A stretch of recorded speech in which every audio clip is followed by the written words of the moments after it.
Hello everybody, it's Wyvern here with another bit of Total War Warhammer 2 Quake Match gameplay. This time around we are on the map Altdorf Outskirts with a bit of High Elf against Vampire Count action. So, of course, one of the big things when you're fighting against Vampire Counts, or High Elves for that matter, both of the factions have a very strong air force. So if you're going to contest, if you are intending to bring an air force for either one, you need to have a serious idea about what you want to do. If you're playing as High Elves against Vampire Counts, if you basically if you want to control the skies, you need to go big or go home, similarly with the Vampire Counts, if you want a guaranteed control of the skies.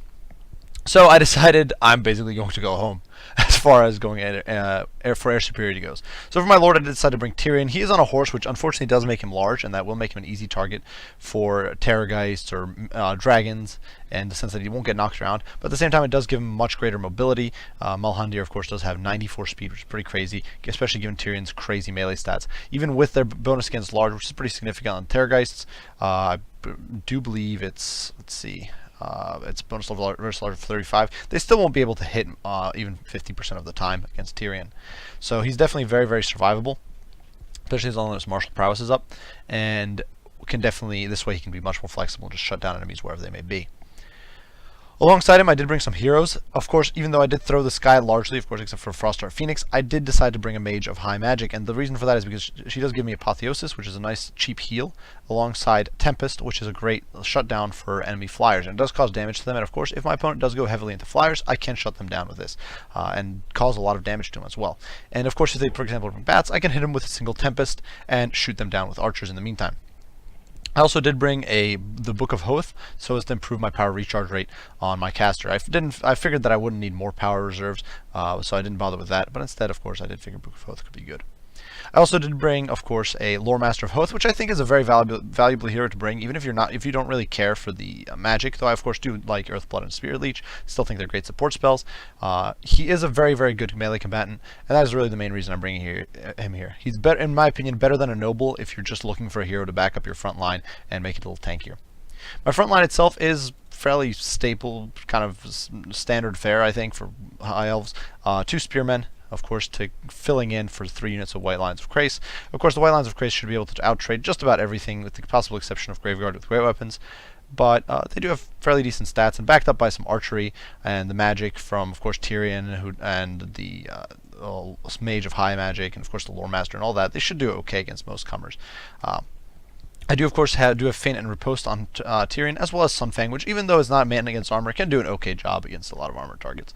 In the back, I do have a single unit of Phoenix Guard, and these guys can actually beat the snot out of heavier troops as well. They can definitely go toe-to-toe with Graveguard and those sorts of units very effectively. And we do have 3 units of normal archers, unarmored variant, kind of here in the middle, ready to shoot down any enemy flyers or any enemy lighter infantry. For my opponent, he did decide to bring Manfred von Karstein, who is, of course, a very powerful lord. He definitely brought quite a mix of spells here. Definitely a little bit of everything. Trying to get a visual here. We do have, of course, Wind of Death, which is I've been seeing more and more often. It's always fun if you can get a good cast of it. Raise Dead, Invocation of Nehek, Fate of Buna, Soul Blight, which is interesting. You often don't see that, and Spirit Leech. Well, of course, Spirit Leech and Fate of Buna can be very powerful against High Elves. He does also, of course, have the Breath Attack from being on a dragon. And one of the cool things about the dragon for the Undead is that it does have the Swarm of Flies, so it's a -5 melee attack debuff, which will make it a little harder for my troops to hit Manfred when he's on the ground. He also does have the Master of the Black Arts, which does improve his power reserves and power recharge rate. It's a little bit like Arcane Conduit. I do not believe he brought his unique item, the sword that gives him with additional Winds of Magic reserves. Up in the air, he does have 2 Terrorgeists, so definitely going for aerial control. I, of course, did bring a Frostheart Phoenix, but the Frostheart Phoenix is faster than Terrorgeists, and the intent is to get it down into the melee and make use of its aura that causes the aura on the Phoenix, of course, does cause AoE debuff, -9 melee attack, so that is really the main reason I brought the Phoenix. My intent is to get it down into the thick of things as fast as possible, and if my opponent decides to pursue with Terrorgeist, I can lead him on a wild goose chase around the map that they're simply not able to match. Of course, Manfred does not have Foe Seeker, so he's got no way of really making himself fast enough. My opponent did bring a front line composed entirely of zombies, as you can see, backed by a whole bunch of graveyard. No cavalry, which is a little interesting. You'll often see that, though, of course, with the very huge expense going to Terrorgeist, he's not really able to afford that. He has 2 Spearmen here fleshing out the flanks, Sternsmen anchoring everything, and 3 units of Graveguard. And I do think Graveguard, as much as I love them, I definitely like to talk them up. In my opinion, Graveguard are not the best of options. to bring against high elves, because high elves can bring a fairly cheap counter in the white lines of Krace. And of course, Swordmasters will tear him to shreds. You can see my archers going in against the Corpse Guard with Unholy Lodestone almost immediately, doing quite a bit of damage because it has very little armor, it's very slow, it's a very easy target. They're going to hit with almost every projectile. The Sternsmen over here are, of course, very, very tanky, and they will be able to anchor the line pretty well. But I definitely think that if you're going against High Elves, it's best to bring Graveguard with great weapons.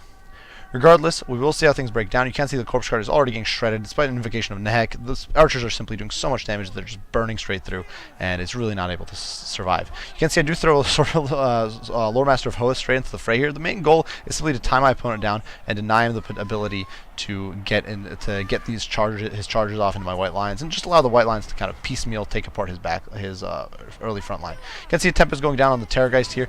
Unfortunately, it does not quite hit Manfred, so Manfred managed to sneak away. And you can see the Lore Master here is just tying things down as the Corpse Guard gets shot to death by archers. In the meantime, white lines of Krace are slugging out here with the Skeleton Warriors. You can see they're a little weak on the HP, and that's actually because they got hit by a breath attack. It's not because of the enemy fighting. You can see the Phoenix Guard that I had in the back is going after the Terrorgeist to try and shut it down with the help of Tyrion, of course. And Tyrion is really able to lay the smack down. He does have the Heart of Avalorn, so if things start getting a little hairy for him, he'll always get a bit of a second wind there. Unfortunately for me, you can see the white lines of Krace here are getting dove upon by Manfred.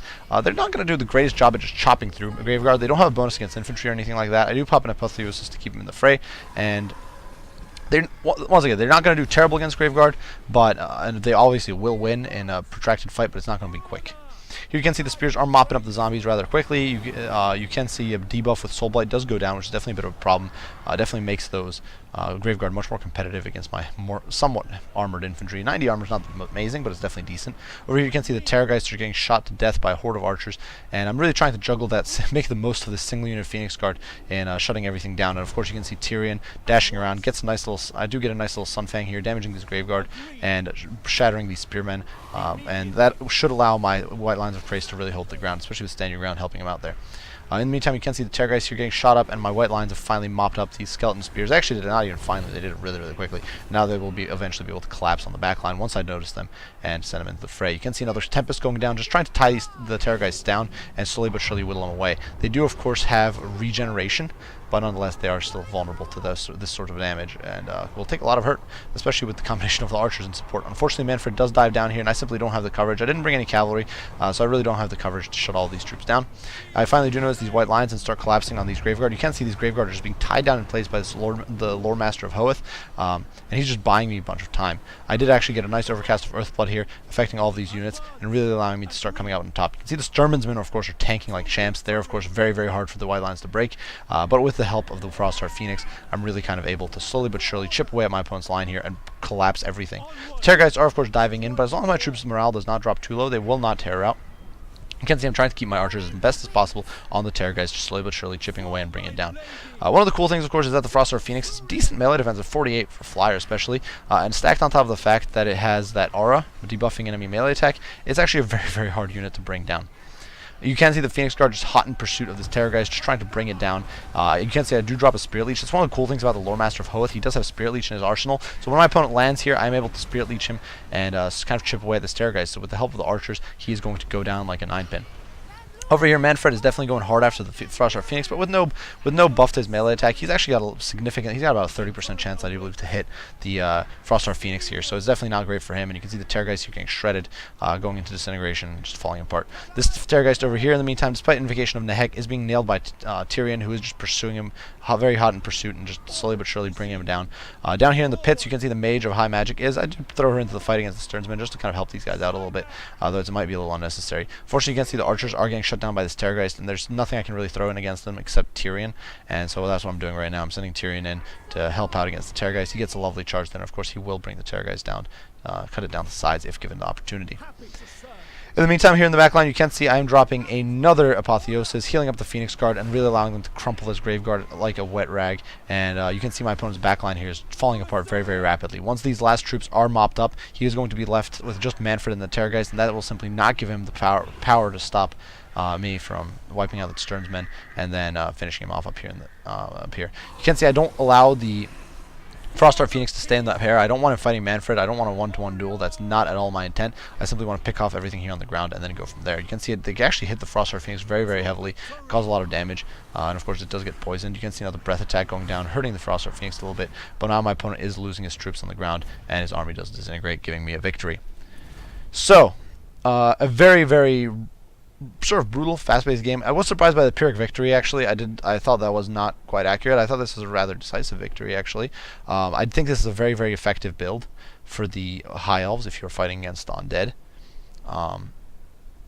It gives you a little bit of everything. It gives you coverage against most targets. Now, there are some problems. Obviously, if your opponent goes very heavily into Graveguard with weight weapons, you are somewhat limited in your options here. You definitely have to rely on your casting and your support tools as much as possible. Of course, the Lord Master of Hoeth, a White Lines of Crace getting buffed, and all that sort of stuff. You will be very reliant on that if they bring Graveguard with great weapons.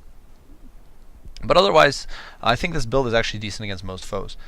You can see the White Lines of Crace simply hewed their way through the Graveguard with contemptuous ease. They really did a pretty good job at shutting down, of course, the zombie hordes and all that sort of chaff infantry, and held their own at just not routing against the Terrorgeists. Frostart Phoenix provided great buffs in the center, in the heart of things, just preventing my opponent from really making the most out of his Graveguard there. And the archers provided some very valuable support. You can see they gained chevrons just shooting at those Terrorgeists, and with the help of the Tempest, of course, from the Mage, High Magic, they were doing really well. Of course, they did shut down the whole Corpse Guard with Unholy Lodestone with incredible ease. My opponent didn't have the best of times shutting down my backline. Didn't really cast zombies, which I definitely lucked out with. Though, of course, there was a bit of a problem that if he stuck around, I could always Tempest him and beat up Manfred that way. You can see Manfred, of course, still racked up an impressive amount of kills. The Terrorgeist did okay, and that could really be attributed to those breath attacks, I think, as well as the rear charges on some of my poor squishy units. Definitely, I think this is one of the big problems with this build was that I didn't have that much backline coverage. I was really relying on Tyrion kind of juggling around and the Phoenix Guard being around. But my opponent with this much air support was able to kind of dominate my backline reasonably well.